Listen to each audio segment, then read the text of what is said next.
সৃষ্টিকর্তা আল্লাহ জাল্লা শানুহু আম্মা নওয়ালুহু আমাদেরকে দান করেছেন।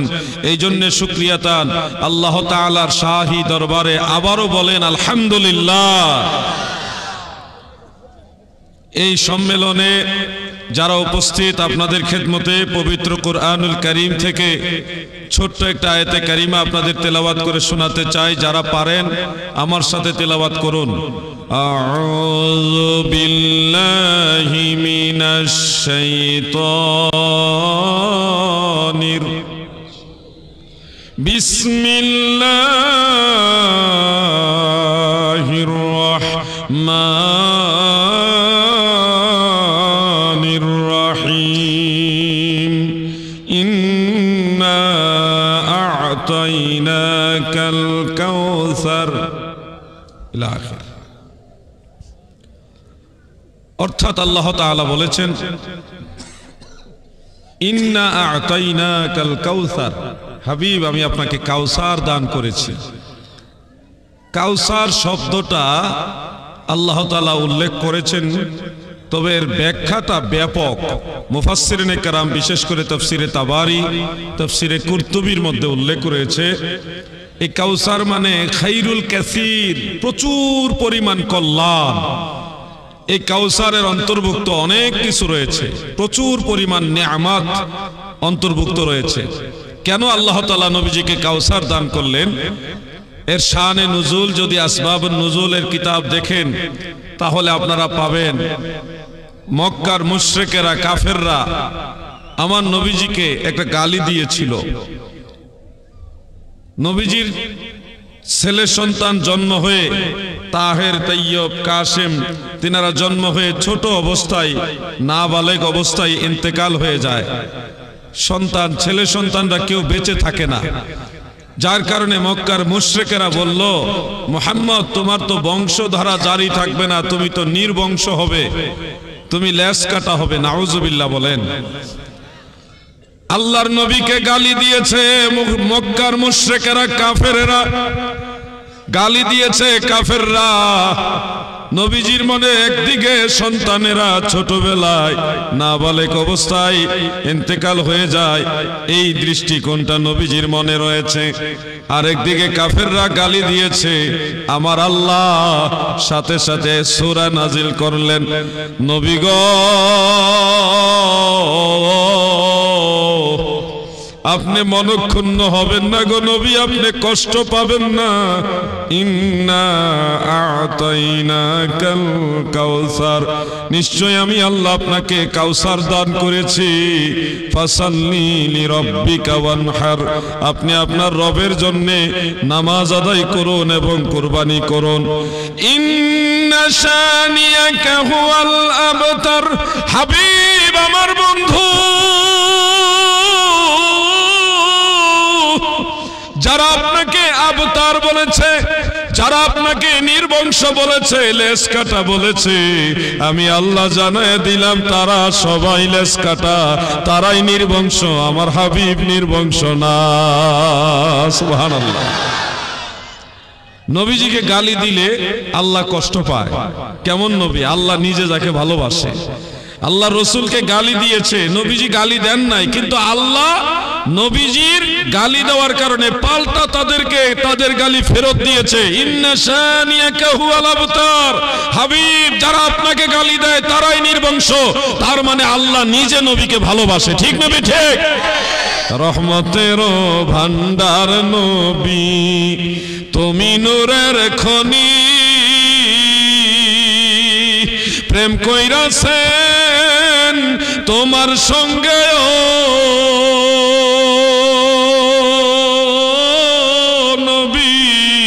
স্বয়ং আল্লাহ কাদের গনি গো নবী, দয়াল নবী তুমি গুণমণি, দয়াল নবী তুমি গুণ। আল্লাহ তাআলা নবীজিকে কাউসার দিলেন। কাউসারের একটা ব্যাখ্যা হলো আমার আল্লাহ নবীজিকে শাফাআতের অধিকার দিলেন।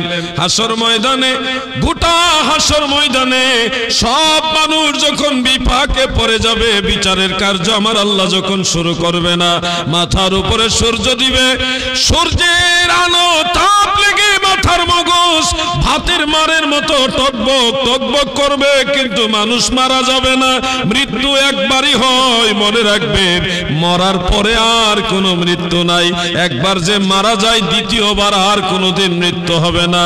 ওই দিন এত বড় ভয়ানক শাস্তির পরেও মানুষ কষ্ট পাবে। ঘামের মধ্যে কারো হাঁটু বরাবর, কারো কোমর বরাবর ঘাম হয়ে যাবে, কারো সিনা বরাবর, কারো নাকের ডগা বরাবর ঘাম হয়ে যাবে, মাথার উপরে সূর্য থাকবে। এই ভয়ানক পরিস্থিতিতে মানুষের মৃত্যু হবে না। এদিকে আমার আল্লাহ বিচার কার্য শুরু করবে না। যার যার কর্ম অনুযায়ী যার যার ফলাফল পাইতেই থাকবে, ওই অবস্থায় থাকবে। তখন মানুষ বেদিশা হয়ে দৌড়াবে আর বলবে, কোথায় গেলে, কার কাছে গেলে, কার কথায় আমার আল্লাহ বিচার কার্য শুরু করবে। দৌড়াইয়া সাইয়্যিদুনা আবুল বাশার হযরতে আদম আলাইহিস সালামের কাছে লোকেরা যাবে, যে বলবে, ইয়া আবাল বাশার ইশফি' লানা, হে মানব জাতির বাবা আদম নবী গো, আপনি তো আমাদের বাবা, আপনি আমাদের জন্য সুপারিশ করেন। কিন্তু আদম নবী জবাবে বলবেন, লাস্তুলাহা, এই দায়িত্ব আমার নাই, ইহার জন্য আমি নই। দৌড়াইয়া যাব নূহ নবীর কাছে, আমাদের জন্য শাফাআত করেন, সুপারিশ করেন। নবিউল্লাহ হযরতে নূহ আলাইহিস সালাম তিনিও বলবে, লাস্তুলাহা। ইব্রাহিম খলিলুল্লাহ, ইসমাঈল জাবিহুল্লাহ, মুসা কালিমুল্লাহ নবীদের দুয়ারে ঘুরতে ঘুরতে ঘুরতে ঘুরতে সমগ্র মানবতা যাবে হযরতে ঈসা রূহুল্লাহর কাছে। তিনার কাছে গিয়েও শাফাআত কামনা করবে, আমাদের জন্য সুপারিশ করেন। ঈসা নবীও একই জবাব দিয়ে বলবে, লাস্তুলাহা, ইহার জন্য আমি নই, এই দায়িত্ব আমার না রে। তবে আমি ঈসা নবী জানি এই দায়িত্ব আমার আল্লাহ কারে দিয়া রাখছে। তোমরা এই দিক ওই দিক ঘুরো না, দৌড়ায়ো না, সবাই মিলে এই হাসরের ময়দানে উম্মতের দরদি নবী, কান্ডারি নবী, দয়ার নবী, মায়ার নবী, রাহমাতুল লিল আলামিন নবীর কাছে যাও। আজকের দিনে সেই নবী ছাড়া তোমাদের শাফাআতের কেউ থাকবে না। আমার দয়াল নবী বিনে গো আপন বলতে কেহ নাই সংসারে। আমার দয়াল নবী বিনে গো আপন বলতে কেহ নাই সংসারে। দেখা দাও হে নূরের নবী, দেখা দাও হে নূরের নবী। নবী দেখতে চান কিনা? দেখব নয়ন ভরে, আপন বলতে কেহ নাই সংসারে। যখন সাইরা যাইবা এই মায়ার দুনিয়া, কবরেতে আপন বলতে কাউকে পাইবা না। আরে নূরের নবী দিবেন দেখা, আমার দয়াল নবী দিবেন দেখা, তরাইবেন হাসরে, আপন বলতে কেহ নাই সংসারে। আমার দয়াল নবী বিনে গো আপন বলতে কেহ নাই সংসারে। নবীজির কাছে যাই আমরা যখন বলবো, ইয়া রাসূলুল্লাহ, ইয়া হাবিবাল্লাহ, ইশফি' লানা, নবী গো আমাদের জন্য শাফাআত করেন। কত নবীর কাছে গেছি, কেউ রাজি হয় না গো নবী, আপনার কাছে আসলাম, আমাদের জন্য শাফাআত করেন। আল্লাহর হাবিব জবাবে বলবে, আনা লাহা, ইহার জন্য আমি, এই দায়িত্ব আমার। সুবহানাল্লাহ বলেন। ফাসাজাদা তাহতাল আরশ, আমার নবী আরশে আজিমের নিচে যাইয়া সেজদায় পড়ে যাবে। সেজদায় যাইয়া এমন এমন প্রশংসা আমার আল্লাহর করবে, এমন এমন গুণগান আমার নবী আমার আল্লাহর করবে গো, যেগুলি আমার নবী ছাড়া আর কেউ জানে না। এই গুণগান এই প্রশংসা শোনার পরে আমার আল্লাহর কাহারিয়া শেষ হয়ে যাবে। আমার আল্লাহ তখন বলবে ইরফা রাসাকা হাবিবি মুহাম্মদ, বন্ধু আমার হাবিব আপনার মাথা মুবারক তুলুন, ওয়াসাল এবং প্রার্থনা করুন, আপনি চান আজকের দিনে আপনি রাসূলুল্লাহ যা চাইবেন আমি আল্লাহ তাই কবুল করব। সুবহানাল্লাহ বলেন। ওয়ালাসাউফা ইউতিকা রাব্বুকা ফাতারদা, নবী গো অচিরে আপনার প্রভু আপনাকে এত পরিমাণে দান করবে, ফাতারদা যে আপনি সন্তুষ্ট হয়ে যাবেন। আল্লাহ তাআলা বলবেন হাবিব ও আমার বন্ধু, আপনি চান আপনার চাওয়া কবুল করা হবে, আপনার প্রার্থনা মঞ্জুর করা হবে, যতক্ষণ না আপনি সন্তুষ্ট না হয়ে যান, যতক্ষণ না আপনি খুশি না হইবেন, ততক্ষণ পর্যন্ত আপনার চাওয়া আমি আল্লাহ মঞ্জুর করব। তখন নবীজি রাফা রাসাহু মিনাল আরদে, জমিন থেকে মাথা মোবারক তুলে বলবে ইয়া রাব্বি হাবলি উম্মতি, আল্লাহ আমার উম্মত আমারে দিয়া দাও, আমার উম্মত আমারে দিয়া দাও। আল্লাহ তাআলা বলবে হাবিব আপনার যাকে খুশি তাকে সুপারিশ করুন। তখন নবীজি সুপারিশ করতে থাকবেন, সুপারিশ করতে থাকবেন, শাফাআত করতে থাকবেন।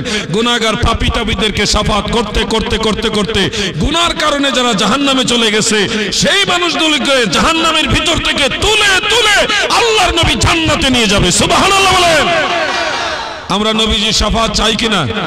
সবাই বলেন চাই কিনা? তাহলে 5 ওয়াক্ত নামাজ আদায় করতে হবে।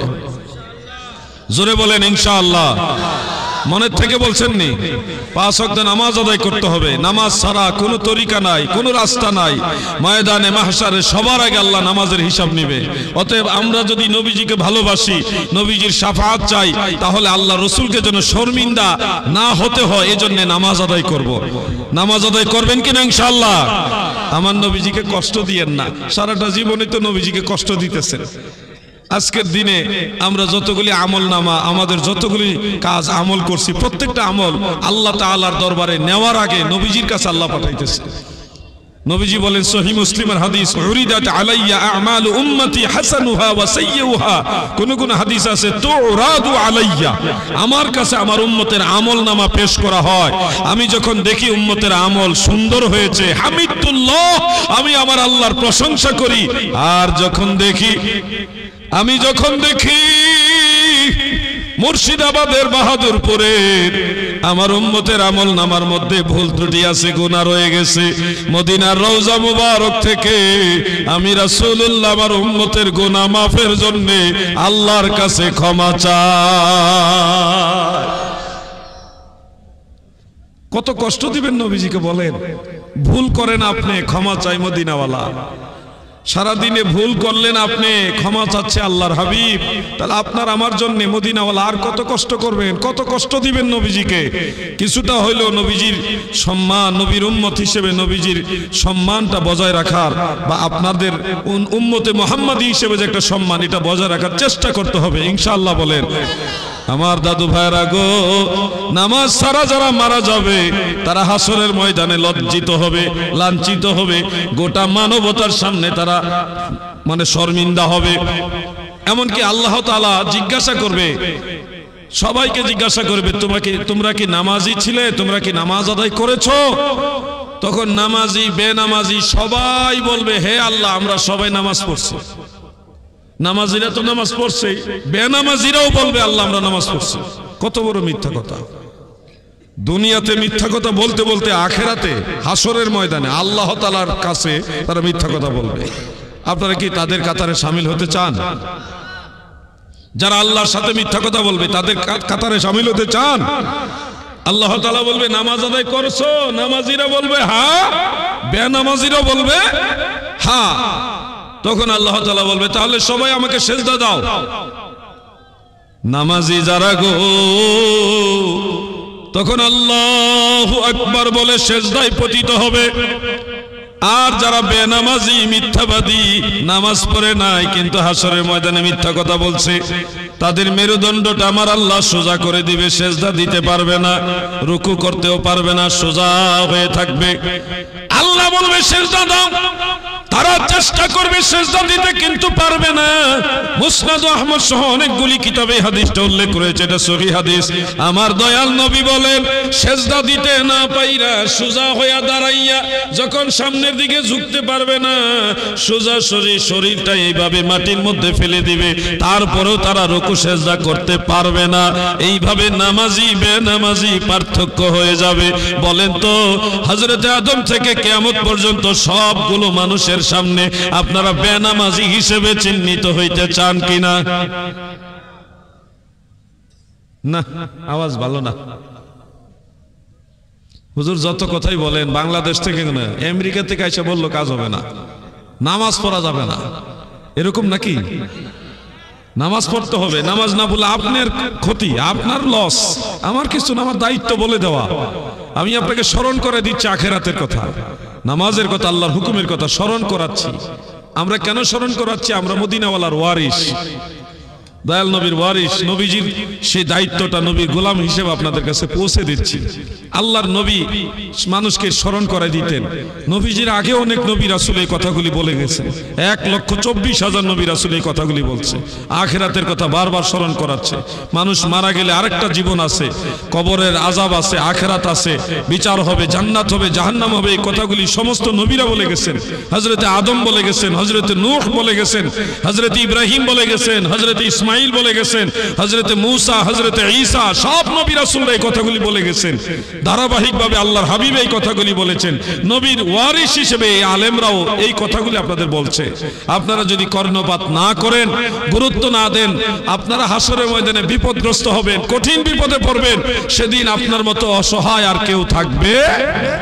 এজন্য আপনারা কি সেই অসহায় মানুষগুলোর কাতারে শামিল হতে চান? তাহলে কি করা উচিত বলেন? সবাই বলেন কি করা উচিত? 5 ওয়াক্ত নামাজ আদায় করবেন। বলবেন হুজুর অনেক পেরেশানি থাকি, ব্যবসা বাণিজ্য ভালো না, রোগ বেমারে আছি, মা বাবা সন্তান স্ত্রী নিয়ে সবাইকে নিয়ে খুব কষ্ট করে চলতে হয়, এর মাঝে ঠিক মতো নামাজ পড়তে পারি না।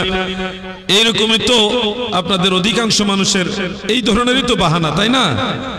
ব্যবসা বাণিজ্য, কাজকর্ম, ক্ষেত খামার, জমি জমা, স্ত্রী, ছেলে মেয়ে, মা বাবা, ভাই বোন সবাইকে নিয়ে চলতে গিয়ে ঠিক মতো নামাজ আদায় করতে পারি না। আমি আপনাদের বলি দাদুগো, যারা নামাজ আদায় করে আমার আল্লাহ নিজে বলেছে আমি আল্লাহ তাকে সাহায্য করি, তার কাজগুলি সহজ করে দেই। আর যারা আমি আল্লাহর আদেশগুলি মানে না, নামাজ আদায় করে না, দুনিয়ার যত পেরেশানি আমি আল্লাহ তার সামনে তুলে ধরি। এই জন্যে বেনামাজিরা হাজারো পেরেশানি থাকলে এগুলি আর কিনার করতে পারে না। ইমাম সাহেব দেখবেন নামাজ 5 ওয়াক্ত পড়ে, তেমন কোন রুজি রোজগারও বেশি নাই, কিন্তু আল্লাহ পাক তাকে সমাজের অন্যান্য মানুষের চেয়ে ভালো রাখছে। পেরেশানি নাই তাদের বেশি একটা, কোনো মামলা মোকদ্দমা ঝামেলা এত টেনশন নাই, অল্প ইনকাম, সামান্য টাকা বেতনে এই কোন সামান্য কৃষি কাজ করছে, বাড়িতে হাঁস মুরগি পালছে, আবার কিছু মানুষকে টিউশনি করে, মোটামুটি মা বাবা, স্ত্রী, ছেলে মেয়ে, ভাই বোন সবাইকে নিয়ে ডাল ভাত খেয়ে আলহামদুলিল্লাহ ভালো আছে। এশারের নামাজ পড়ে তারা যখন খাওয়া দাওয়া করে ঘুমাইতে যায়, সুন্দর 5-7 মিনিটের মধ্যে ঘুমে চলে যায় আমাদের হাজী আনসার শেখের মতো, টেনশন নাই। কিন্তু যারা কোটি কোটি কোটি কোটি টাকার মালিক, টাকার টাকা, টাকার টাকা, অনেক বড় বড় প্রপার্টির মালিক, বিল্ডিং এর মালিক, ফ্যাক্টরি মালিক, অনেক পয়সার মালিক, কিন্তু দেখবেন নামাজ পড়েও না ঠিক মতো, রাত্রেবেলা ঘুমের ট্যাবলেট খাইতেছে, তাও ঘুমো ধরে না, এমন আছে না নাই? আপনারা মনে রাখবেন, শান্তির ঘুম দেওয়া, শান্তি দেওয়ার মালিক আল্লাহ। বলেন শান্তি দেওয়ার মালিক আল্লাহ। পেরেশানিতে পড়ে গেলে একটা পদ্ধতি বলে যায়, আপনারা এটা কাজে লাগাবেন। একটা পদ্ধতি বলে যাচ্ছি, ধরেন যে কোনো একটা পেরেশানিতে, একটা সমস্যায় আপনি পড়ে গেছেন, মুসিবতে পড়ে গেছেন, আপনি একা একা চুপচাপ ঘরের মধ্যে সেজদায় পড়বেন। সেজদা দিতে পারেন তো সবাই? সেজদা দিতে পারেন তো?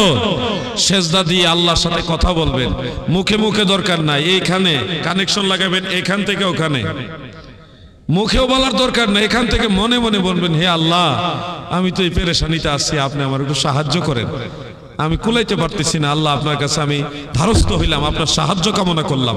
একটু কথা বলেন না, আল্লাহর সাথে কথা বলা যায়, এটা কি জানেন আপনারা? সবাই বলেন না কেন? আল্লাহর সাথে যে কথা বলা যায় এটা কি জানেন? আপনি যেখানে থাকেন, যেই হালে থাকেন, ওখান থেকে আল্লাহর সাথে কথা বলতে পারবেন। আপনি কি বলবেন আল্লাহ তাআলা আপনার বলার আগেই জানে। সুবহানাল্লাহ বলেন। আল্লাহর সাথে কথা বলবেন, বলবেন কিনা বলেন? আমার সাথে আজকে ওয়াদা করেন যে আল্লাহর সাথে কথা বলবেন, বলেন ইনশাআল্লাহ। মুনাজাত আল্লাহর সাথে কথা বলবেন, সেজদায় গিয়ে কথা বলবেন, যখন সুযোগ পাইবেন মুনাজাত ছাড়াও সেজদা ছাড়াও এক জায়গায় দাঁড়িয়ে আছেন, আকাশের দিকে তাকায় আল্লাহর সাথে কথা বলবেন, আল্লাহর সাথে প্রেমের ডুরি বাঁধেন।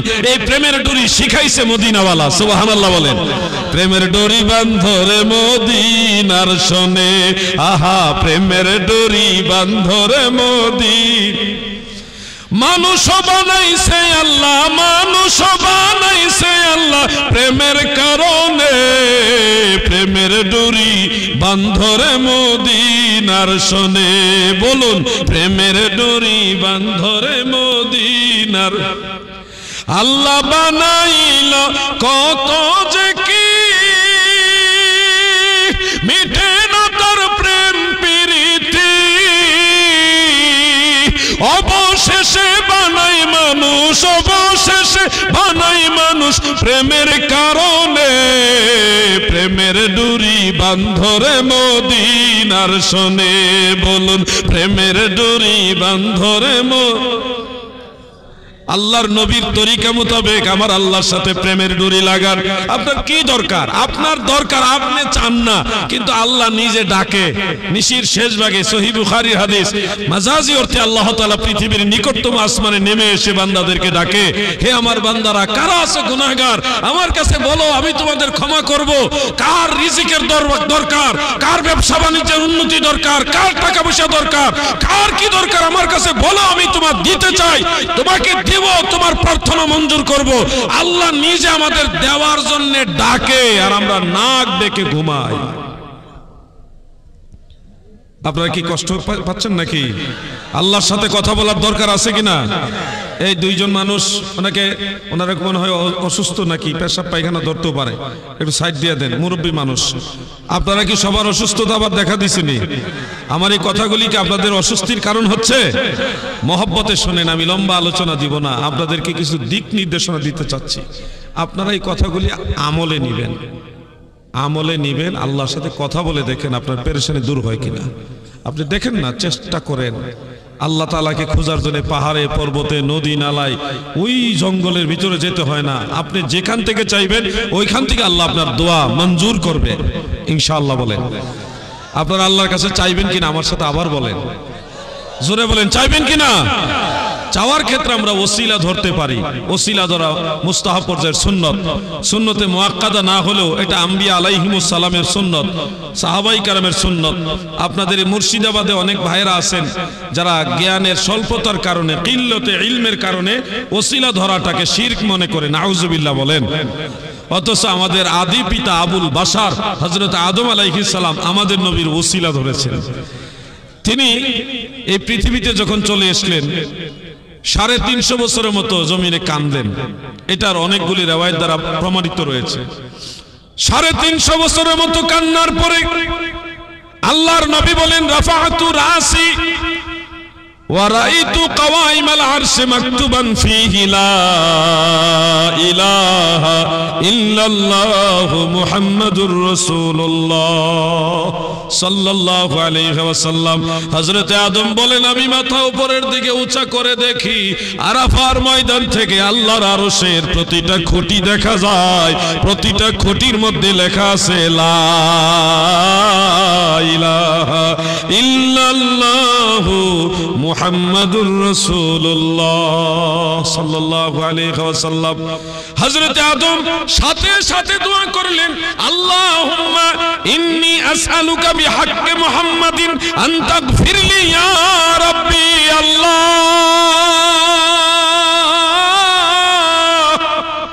আপনার হক নবী মুহাম্মদ মুস্তাফার ওসিলায় আপনার কাছে প্রার্থনা করতেছি, মাওলা হে আমাকে যেন ক্ষমা করে দেন। সাথে সাথে আমার আল্লাহ আদম নবীকে ক্ষমা ঘোষণা করেন এবং বলেন, হে আদম তুমি আমার হাবিবকে কিভাবে চিনলা? আদম নবী বলে, আল্লাহ আপনি যখন আমাকে সৃষ্টি করেছিলেন, রূহ দিয়েছিলেন, তখনই দেখেছি আপনার নামের সাথেই নাম লেখা আছে, তখনই আমি ধরে নিয়েছি, বিশ্বাস করে নিয়েছি আপনার বন্ধু ছাড়া কেউ হবে না। আমার আল্লাহ বলেন, কাদ সাদাকতা ইয়া আদম, আদম তুমি সত্য বলেছো, ওয়ালাউলা মুহাম্মাদুন মা খালাকতুকা, আমার হাবিব মুহাম্মদ মুস্তাফাকে যদি না বানাইতাম তুমি আদম নবীরেও বানাইতাম না। যার কারণে জগত সৃজন রে দেখো, চন্দ্র সূর্য তারা শূন্য ভরে, আসে অচল নিশ্চল ধরা ধরে, নবী পদবিনে ভাব সবে মিশে। যার কারণে জগত সৃজন রে দেখো, চন্দ্র সূর্য তারা শূন্য ভরে, আসে অচল নিশ্চল ধরা ধরে, নবী পদবিনে ভাব সবে মিশে। এই যে হাদিস শরীফটা আপনাদের শোনালাম, এটা মুস্তাদরাকে হাকিম আল মুস্তাদরাক আলা সাহিহাইনের মধ্যে এবং ইমাম বাইহাকির দালাইলুন নবুয়তের মধ্যে, ইমাম তাবারানির মুআজামুল আওসাতের মধ্যে হযরত ওমর ফারুক থেকে মারফুভাবে বর্ণিত রয়েছে। অতএব হযরত আদম ওসিলা ধরেছেন আমাদের নবীর ওসিলা। সুবহানাল্লাহ। আমাদের নবী তখনও দুনিয়াতে আসেনি, দুনিয়াতে শুভাগমন করেননি, সেই সময় হযরত আদম আমার নবীর ওসিলা ধরে। নবীজি দুনিয়াতে আসার আগেও আগের মানুষেরা নবীজিকে মানত, এটা আপনারা জানা আছে নিশ্চয়ই। আমি মাঝে মধ্যে একটা ঘটনা বলি। মুসনাদু আহমদের মধ্যে একটা রওয়ায়াত আছে, আল্লাহর হাবিব বর্ণনা করেছেন, হযরত আবু হুরায়রা তিনি বর্ণনা করেন, রাসূল পাক সাল্লাল্লাহু আলাইহি ওয়াসাল্লাম বলেন, তোমরা বাদশা তিব্বে হামিরিকে গালি দিও না, ফাইন্নাহু কাদ কানা আসলামা, নিশ্চয়ই সে তোমাদের পূর্বে ইসলাম গ্রহণ করেছে। সুবহানাল্লাহ বলেন। বাদশা তিব্বে হামিরি একজন বাদশা ছিল, ইয়ামান দেশে ওনার বাড়ি। আল বেদায়া ওয়ান নিহায়া সহ কয়েকটা কিতাবের মধ্যে পেয়েছি। উনি ছিলেন একজন প্রভাবশালী বাদশা। তিনি ইয়ামান দেশ থেকে জানতে পারলেন সারা পৃথিবীর মুসলমানেরা মক্কা নগরীতে কাবা ঘর তাওয়াফ করার জন্য, মানে হজ করার জন্য যায়। এটার প্রতি উনি একটু ঈর্ষান্বিত হলেন, হয়ে বললেন এই কাবা ঘর ভেঙে ফেলতে হবে, যেন মানুষ মক্কা নগরীতে না গিয়ে আমাদের ইয়ামান শহরে ইয়ামানে আসে। এই সিদ্ধান্ত নিয়ে উনি যখন প্রস্তুতি নিচ্ছেন কাবা ঘর ভেঙে ফেলবেন, তখনই তিনি অলৌকিকভাবে এমন অসুস্থ হয়ে গেলেন যে মৃত্যু শয্যায় শায়িত, উনি বিছানা থেকে আর উঠতেই পারে না। অসুস্থতার কারণে কাবা ঘর আক্রমণ করার জন্য যুদ্ধ প্রস্তুতি থাকা সত্ত্বেও তিনি আর সামনে এগোতে পারছে না। ভালো ভালো কয়েকজন আলেম, এটা আমার নবীজি দুনিয়াতে শুভাগমন করার 800 বছর আগের ঘটনা। কয়শো বছর? 800 বছর, 800 বছর আগের ঘটনা। এটা যুদ্ধ প্রস্তুতি আছে, কিন্তু বাদশা অসুস্থ, যার কারণে উনি আর পদক্ষেপ নিতে পারছে না। ভালো ভালো কিছু আলেম, তাওরাত কিতাবের আলেম, তারা বলল, হে বাদশা মহোদয়, একটা জিনিস অনুমান করলাম, আপনি কাবা ঘর ভেঙে ফেলার যখন সিদ্ধান্ত নিয়েছেন, এরপরের থেকে অসুস্থ হয়ে গেছেন। আপনি মনে হয় সিদ্ধান্ত থেকে পিছু আসা উচিত, পিছু হটা উচিত। বাদশা চিন্তা করলো, আসলেই তো এই ঘর ভেঙে ফেলার নিয়ত করছি, করার পরে আমি অসুস্থ হয়ে গেলাম, আসলে মনে হয় এটা হইতে পারে। তোমরা একটা কাজ করো, অভিযান বন্ধ করো, যুদ্ধ বন্ধ করো, যুদ্ধ প্রস্তুতি বন্ধ করো, কাবা ঘর ভাঙ্গা এখন প্রয়োজন নেই, পরবর্তীতে পদক্ষেপ নিব। এই সিদ্ধান্ত যখন আবার ঘোরানোর পর অলৌকিকভাবে আল্লাহ পাকের দয়ায় উনি সুস্থ হয়ে গেলেন। আলহামদুলিল্লাহ বলেন। সুস্থ হওয়ার পরেই বাদশা তিব্বে হামিরি তিনি ভাবতেছেন, ওরে আল্লাহ, এই ঘরের তো অনেক মর্যাদা, এই ঘর ভেঙে ফেলার সিদ্ধান্ত নেওয়াতে অসুস্থ হয়ে গেলাম, আবার ভেঙে ফেলার সিদ্ধান্ত ছেড়ে দেওয়ার সাথে সাথে সুস্থ হয়ে গেলাম। তোমরা একটা কাজ করো, আমি ঘর দেখতে চাই, আমাকে ওই ঘরটা দেখার জন্য নিয়ে যাও। তখন তিনি একটা বাহনে, বিশাল বড় পালকির মতো বাহনের উপরে আরোহণ করে মক্কা নগরীতে গেলেন, কাবা ঘর দেখলেন। দেখার সাথে সাথে উনি পরিপূর্ণ সুস্থতা অনুভব করলেন এবং আনন্দিত হয়ে বললেন, আমি এই কাবা ঘরকে গিলাপ পরাবো। পৃথিবীর ইতিহাসে সর্বপ্রথম বাইতুল্লাহ কাবা ঘরকে গিলাপ পরিয়েছেন বাদশাহ তিব্বে হামিরি। সুবহানাল্লাহ। তিনি গিলাপ পরাইলেন এবং বললেন, এই ঘরের কি মাহাত্ম্য, এই ঘর কে বানাইছে, কখন থেকে শুরু হয়েছে, আমাকে সেই ডিটেইলস জানাও। বড় বড় আলেম যারা ছিল তারা বলল, বাদশা মহোদয়, এই ঘর পৃথিবীতে সর্বপ্রথম ঘর, এটাই সর্বপ্রথম ঘর, এর আগে কোনো ঘর ছিল না। এটা বানিয়েছে মানব জাতির পিতা হযরতে আদম, এরপরে ইব্রাহিম নবী। এগুলি সংস্কার করতে করতে এই পর্যন্ত আসছে। হে বাদশা মহোদয়, এই ঘর এখানে শেষ হবে না, আখিরি পয়গম্বর আসবে, তিনি এই নগরীতে জন্মগ্রহণ করবে, এই কাবা ঘরে হজ করবেন। সেই আখিরি পয়গম্বরের নাম হলো আহমদ মুজতবা মুহাম্মদ মুস্তাফা সাল্লাল্লাহু আলাইহি ওয়াসাল্লাম। তিনি যখন আখিরি নবীর নাম শুনলেন, বাদশা বললেন, তোমরা একটা কাজ করো, আখিরি পয়গম্বর এই শহরে জন্মগ্রহণ করবে, ঠিক আছে, উনি সর্বশেষ কোন জায়গায় বসবাস করবে? তারা বলল, তাওরাত কিতাবের মধ্যে পেয়েছি আখিরি পয়গম্বর তিনি এই মক্কা নগরী থেকে হিজরত করে চলে যাবেন তাইয়েবায়, পবিত্র একটা জায়গায় যার নাম ইয়াসরিব। ইয়াসরিব মদিনার পূর্ব নাম হলো ইয়াসরিব। আমাদের বাংলাদেশে একজন ভালো আলেম আছে, মাওলানা আবুল কাসেম নুরি, তিনি একটা গজল গায়। আপনারা যদি আমার সাথে শেয়ার করেন, আমি গাইতে চাই, গাইবো।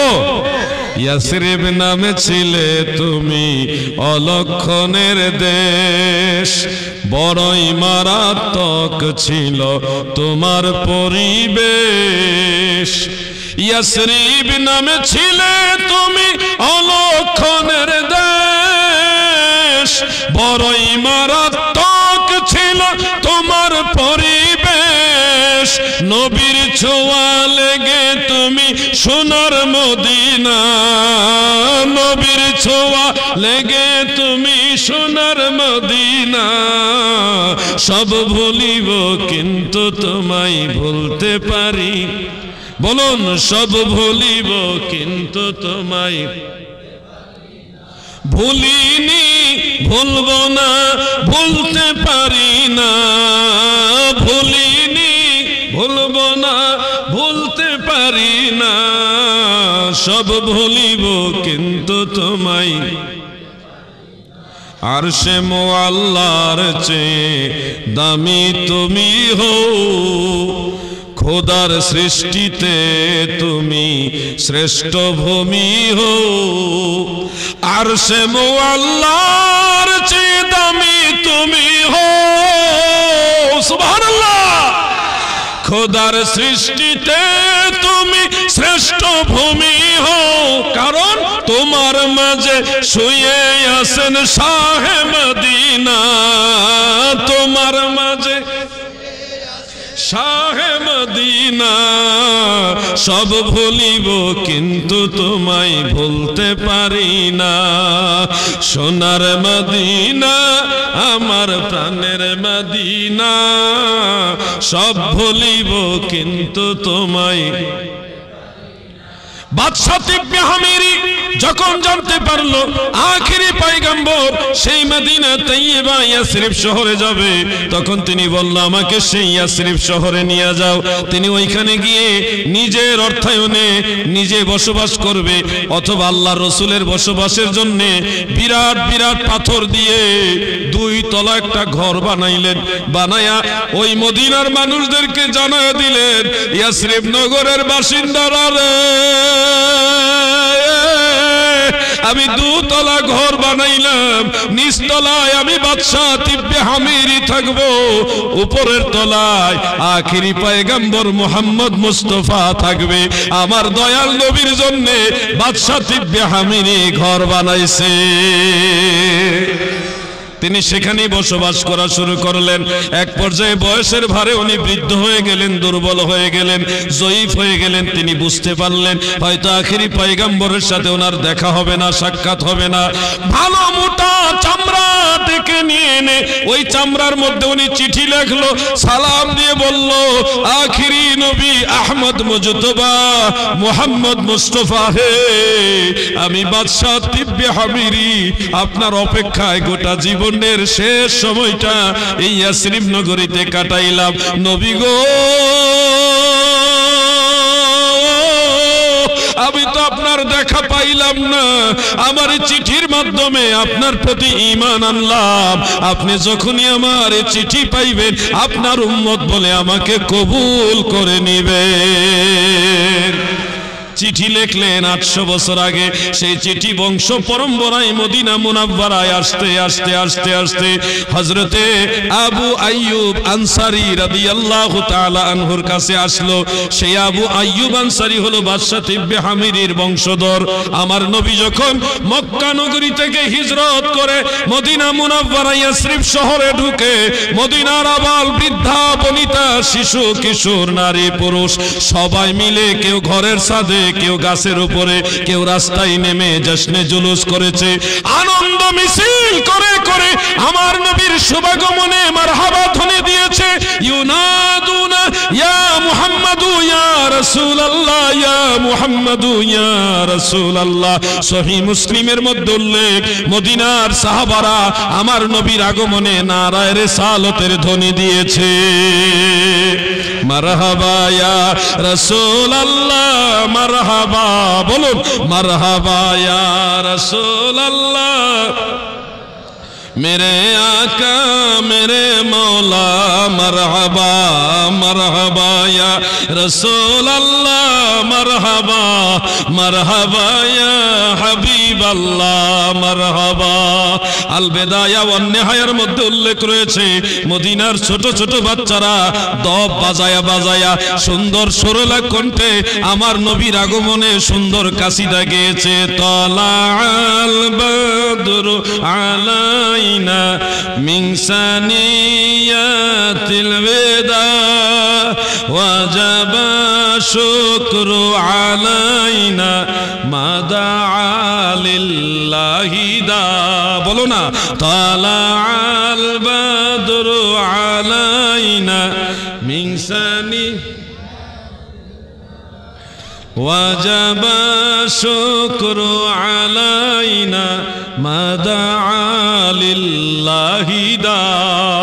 মদিনার মানুষ আমার নবীর আগমনে এত খুশি, তারা জশ্নে জুলুস করেছে। সুবহানাল্লাহ বলেন।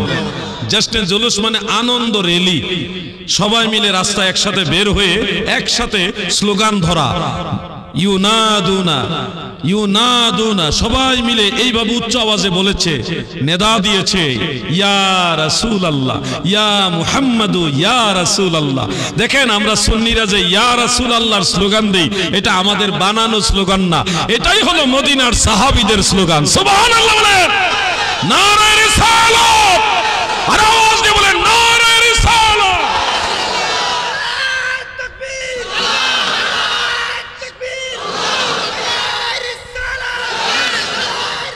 মারহাবা।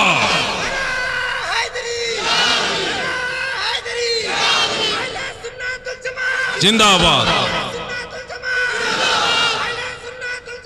জিন্দাবাদ মাসলাকে আলা হযরত। প্রিয় ভাইয়েরা আমার, যারা মনে করেন নারায়ে রিসালাত নাই, আশা করি তাদের ভুলটা ভেঙে যাবে। নারায়ে রিসালাত ইয়া রাসূলুল্লাহর স্লোগান, এটাই হলো সুন্নতে সাহাবা। দাদু গো, আপনিও তো নবীজিকে ভালোবাসেন, কিন্তু ইয়া রাসূলুল্লাহর স্লোগান দিতে পারেন না। এটা আপনার জন্য নসিবের ব্যাপার, আপনার নসিবে নাই। আমরা সুন্নিদের নসিবে আছে, আমরা নবীর নামের স্লোগান দেই। ঠিক না বেটা? আপনি যদি বলেন হ্যাঁ নবীজির নামে স্লোগান দেওয়া যাবে না, শিরক, তাহলে আপনি সাহাবীদের ব্যাপারে কি বলবেন, যারা আল্লাহর নবীকে নারায়ে রিসালাতের স্লোগান দিয়ে রিসিপশন করেছে? আমরা কোনো ওয়াহাবীদের মানি না, আমরা সাহাবীদের মানি। ঠিক না বেটা? আপনার ফতোয়া হলো কিতাবুল আন্দাজ, আর আমাদের দলিল হলো সহিহ মুসলিম। সুবহানাল্লাহ বলে। কিতাবুল আন্দাজ দিয়ে ইসলাম চলে না, কোরআন হাদিস দিয়ে ইসলাম চলে। ঠিক না বেটা? প্রিয় ভাইরা, জশ্নে জুলুস দেখেন মদিনার সাহাবারা করেছেন। ইসলামের শরিয়ার উসুল বুঝতে হবে, উসুল মোতাবেক সাহাবাই কারাম যেটা করেছেন, একবার যেটা আল্লাহর নবী করেছেন, একবার হলো সাহাবাই কারাম করেছেন, স্বীকৃতি দিয়েছেন, ওটাই উম্মতের জন্য মুস্তাহাব, মুস্তাহাব, মুস্তাহসান, ওটা বৈধ, জায়েজ। মনে রাখবেন দাদু ভাই আমার, জশ্নে জুলুস সাহাবাই কারাম করেছেন, অতএব এই জশ্নে জুলুস করা, নবীজির শুভাগমন উপলক্ষে, বেলাদাত শরীফ উপলক্ষে জশ্নে জুলুস করা, এটা মুস্তাহসান মানে উত্তম কাজ, সওয়াবের কাজ। কারণ এই ধরনের কাজ সাহাবাই কারাম করেছে, সাহাবাই কারাম করেছে। আপনি হয়তো বলবেন যে হিজরতের সময় সাহাবারা করেছেন, রাসূল পাক সাল্লাল্লাহু আলাইহি সাল্লাম যখন জন্মগ্রহণ করেছেন ওই সময় কি সাহাবারা করেছেন? আমি বলবো আপনি বোকা। আল্লাহ রাসূল যখন জন্মগ্রহণ করেন, শুভাগমন করেন, বেলাদাত শরীফ হয়, তখন তো ইসলাম ধর্মই নেই, আপনি সাহাবী পাবেন কোথায়? কথা বুঝতেছেন না আপনারা? তখন তো ইসলাম ধর্মই প্রচার হয় নাই, আপনি সাহাবী খুঁজতেছেন। ওই সময় সাহাবারা বেলাদাত উপলক্ষে জশ্নে জুলুস করেছেন কিনা? আমি বলবো ভাই, সাহাবী তো তখন নাই, ইসলাম ধর্ম প্রচার হয়নি, তবে জশ্নে জুলুস করা হয়েছে। মাদারুজ্জুন নবুয়তের মধ্যে উল্লেখ, আল্লামা শায়েখ আব্দুল হক মুহাদ্দিস দেহলভী রাহমাতুল্লাহ আলাইহি তিনি উল্লেখ করেছেন যে আল্লাহর রাসূল যেদিন দুনিয়াতে শুভাগমন করে, সেদিন লাইনে লাইনে, কাতারে কাতারে, হাজার হাজার হাজার হাজার অগণিত ফেরেশতারা জশ্নে জুলুস করেছে আল্লাহর নবীর সালাত ও সালাম আদায়ের মাধ্যমে। মারহাবা বলে, মারহাবা ইয়া রাসূলুল্লাহ, মারহাবা বলুন, মারহাবা ইয়া রাসূলুল্লাহ, মারহাবা, মারহাবা ইয়া হাবিবাল্লাহ, মারহাবা বলুন না, মারহাবা ইয়া, মারহাবা ইয়া হাবিবাল্লাহ। জশ্নে জুলুস আল্লাহ করাইছে ফেরেশতা দিয়া, সাহাবী নাই তো কি হইছে? সাহাবী পরে হইছে, আল্লাহ ফেরেশতা দিয়া জশ্নে জুলুস করাইছে। আপনি খুঁজে পাবেন না। আরে বাবা শোনো, তুমি চলো, এত দলিল খুঁজতেছো, আমরা নবীজিকে ভালোবাসি, এত দলিল খুঁজে ভালোবাসি না। আল্লাহর নবীকে ভালোবাসতে নসিব লাগে, আল্লাহ রাসূলকে ভালোবাসতে কলিজা লাগে। বিনা দলিল আল্লাহর নবীকে ভালোবাসি, ঠিক না বেঠিক?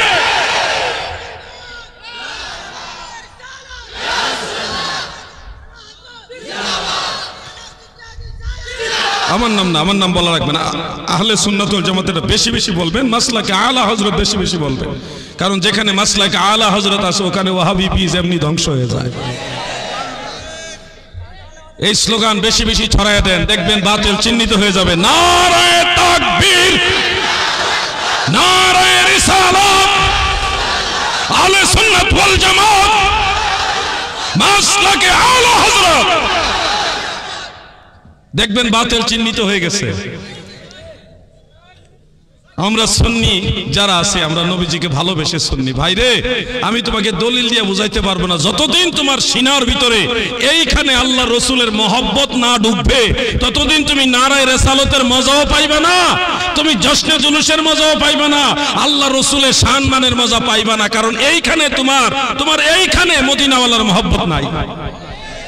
আর আমার জন্য ওইটাই যথেষ্ট। ফেরেশতা করছে, ফেরেশতারা কার হুকুমে করছে? আল্লাহর হুকুমে করছে। আল্লাহ যেই নবীর শুভাগমন উপলক্ষে ফেরেশতা দিয়া জশ্নে জুলুস করাইতে পারে, আর বেশি দলিল আমার দরকার নাই। তুমি দলিল খুঁজতে থাকো, দলিল খুঁজতে খুঁজতে মরে যাও, আর আমি আমার নবীজিকে ভালোবাসতে বাসতে মরে যাব, ঠিক না ঠিক? তুমি দলিল খুঁজতে খুঁজতে মরো, আর আমি নবীজিকে ভালোবাসতে বাসতে মরবো। এটা হলো আমাদের প্রেম, এটা আমার নবীজির মহব্বতের চেতনা। তুমি আবার ফতোয়া দিয়ে ঠেকাইতে পারবা না। আমি আমার নবীর ভালোবাসা, আরে আমি আমার কথা কি বলবো? আল্লাহর রাসূলের সাহাবারা যেইভাবে নবীজিকে ভালোবাসছে, তোমরা যদি সাহাবীদের সেই দৃশ্য দেখতা, তারা যেইভাবে আল্লাহর নবীকে ভালোবেসেছে, সেই দৃশ্য যদি তোমরা দেখতা, সাহাবীদেরকে পর্যন্ত বিদআতি ভণ্ড বানায় দিতা। তোমরা সাহাবীদের বিদআতি বানাই দিতা, ভণ্ড বানাই দিতা। সাহাবারা এইভাবে আল্লাহ রাসূলকে ভালোবাসে। বলবেন কিভাবে ভালোবাসে? নবীজি ওযু মুবারক করেছে, ওযু করার পরে অবশিষ্ট পানি আছে, এটা খেয়ে ফেলছে, খাওয়ার পরে রোগও ভালো হয়ে গেছে। সুবহানাল্লাহ বলেন। তুমি এই দৃশ্য দেখলে বলতে এসে ভণ্ড হয়ে গেছে।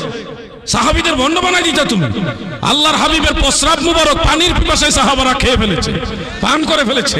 তুমি এই দৃশ্য দেখলে তাকে জাহান্নামী বানাই দিতা। আল্লাহ রাসূল সাল্লাল্লাহু আলাইহি ওয়াসাল্লামকে সাহাবারা এত ভালোবাসতো, নবীজির রক্ত মুবারক, রক্ত খাওয়া তো হারাম, সেই রক্ত মুবারক সাহাবারা জিহ্বা দিয়ে চেটে চেটে পান করে ফেলেছে। আরে তুমি থাকলে সাহাবীদের কাফের বানাই দিতা।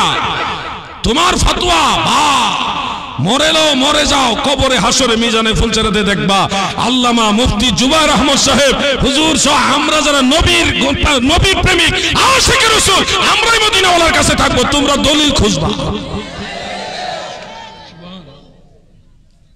আমার কথা বেজার হলেন? আমি জোরে কথা বলি, এটা আমার অভ্যাস, আমার এটা স্টাইল, মানে হয়ে যায়। আমি আস্তে কথা বলার চেষ্টা করি কিন্তু হয়ে যায়, বলতে বলতে বলতে ঠেকাইতে পারি না। এটা এরকমই, কাউকে ধমক দেওয়ার জন্য না, কারো প্রতি আক্রমণ করার জন্য না, আমার কথার স্টাইলটা এরকম হয়ে যায়। এজন্য আপনাদের কাছে বলবো মনে কষ্ট নেবেন না। কষ্ট নিছেন? দুরূদ শরীফ পড়ুন। আল্লাহুম্মা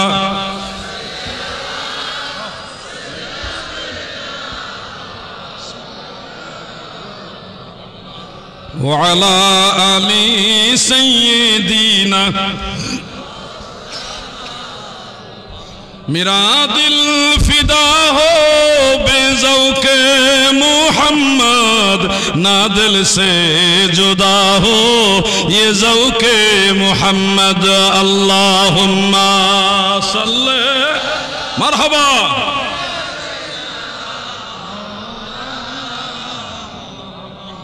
ওয়ালা আলি সাইয়্যিদিনা। এই যে আমরা দুরূদ শরীফ পড়লাম, আমরা তো নবীজির মহব্বতে আল্লাহ সন্তুষ্টির জন্য পড়ে গেলাম। আর কিছু ভাইরা দুরূদ শরীফ এটা পড়া যাবে নাকি যাবে না দলিল খুঁজতেছে। এজন্য বললাম তুমি দলিল খুঁজতে খুঁজতে তোমার জিন্দেগি শেষ হবে, আর নবীর দুরূদ পড়তে পড়তে আমাদের জিন্দেগি শেষ হবে। কথা বুঝতেছেন না আপনারা? দুরূদ শরীফ পড়ার সময় উনি দলিল খুঁজে, কোন কিতাবে আছে, কোন হাদিসে আছে, কোন দলিল আছে। বোকা আমরা সুন্নিরা, না যাই না পড়ি না, যাই না শুনি পড়ি, দলিল পাইয়েই পড়ি। তোমরা দলিল খুঁজতে খুঁজতে তো জীবন শেষ করে দিলা। আমাদের জিগাইলে কিন্তু পাওয়া যাইতা। নাসাই শরীফের মধ্যে সুনানু নাসাই, আলিয়া মাদ্রাসা আমাদের বাংলাদেশে কামিলে দাওরায়ে হাদিস ক্লাসে কওমি মাদ্রাসায় পড়ায়, যারা মুহাদ্দিস হয়েছে এই কিতাবটা পড়েছেন নাসাই শরীফ, সেখানে সহিহ সনদে উল্লেখ আল্লাহ রাসূল নিজে দুরূদ শরীফ শিখাইছেন। আল্লাহুম্মা সাল্লি আলা সাইয়্যিদিনা মাওলানা মুহাম্মদ ওয়া আলা আলি সাইয়্যিদিনা মুহাম্মদ, এইভাবে নবীজি দুরূদ শরীফ শিখাইছেন। তুমি খুঁজো না, পাও না, পাইবা কেমনে? তোমার চোখে তো নজদের চশমা, তোমার চোখে মদিনাওয়ালার প্রেমের চশমা নাই। এই জন্য অনেক কিছু দেখলেও তুমি খুঁজে পাবে না ভাই, তোমার চোখের মধ্যে আল্লাহ ছিল মেরে দিছে। একটা টিস্যু দেন, একটু জিকির করুন লা ইলাহা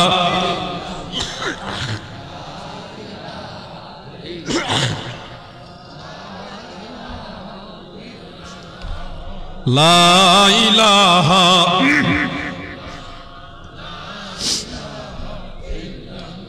পড়ুন হাসবি রব্বি জাল্লাল্লাহ মাফি